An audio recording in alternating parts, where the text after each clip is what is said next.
về Hà Tây có núi Ba Vì, có chùa Hương Tích, có hồ Quan Sơn, sông đáy sóng nước mây vờn, đất thiên rạng rỡ con rồng cháu tiên.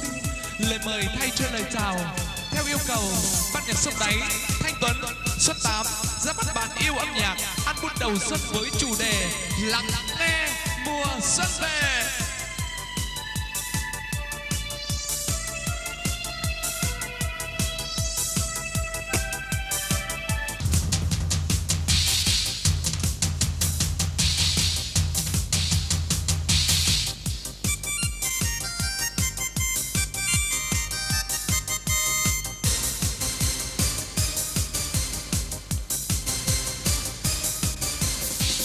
Xuân ơi xuân đã về, có nơi vui nào vui hơn ngày xuân đến.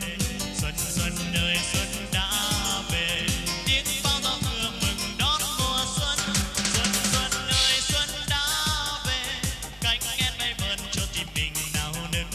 Xuân ơi xuân đã về, những đóa mai vàng chào mừng xuân sang. Nghe âm vang bao câu chúc yên lành, đất nước không hoa yên ấm an vui, bao em thơ khoe áo mới tươi cười chào một mùa xuân mới. Xuân ơi xuân đã về, kính chúc muôn người với bao điều mong ước.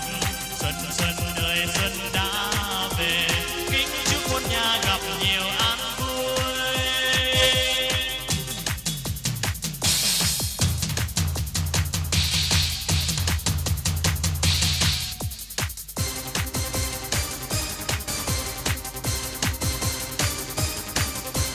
Xuân ơi xuân đã về, có nỗi vui nào vui hơn ngày xuân đến.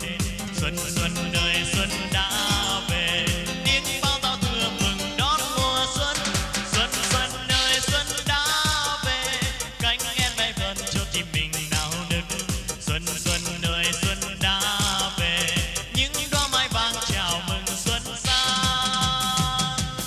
Nghe âm vang bao câu chúc yên lành, đất nước không hoa yên ấm an vui, bao em thơ khoe áo mới tươi cười chào một mùa xuân mới. Xuân ơi xuân đã về, kính chúc muôn người với bao điều mong ước.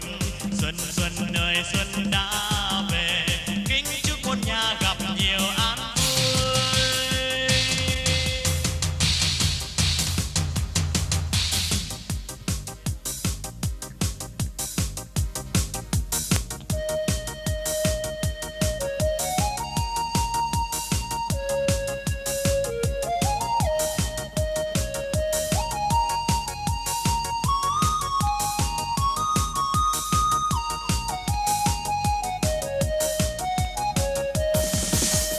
Nhìn người hôm nay đông vui, áo hoa đẹp vàng xanh đôi mươi, đưa chân người con gái sang đò qua bên đình duyên trao cưới thân.你妹个几下去掉？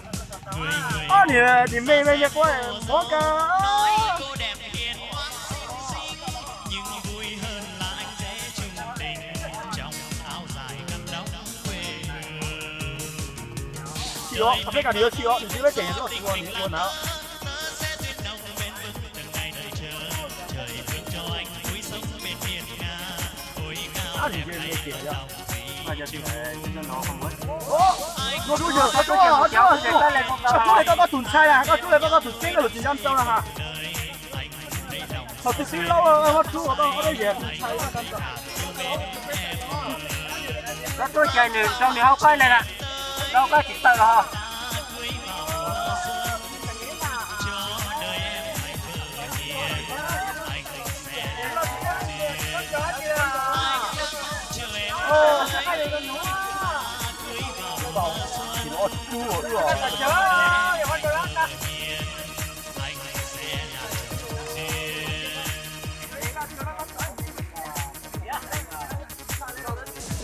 Để lo chị bao trời lo chán à. Đậu một tiếng.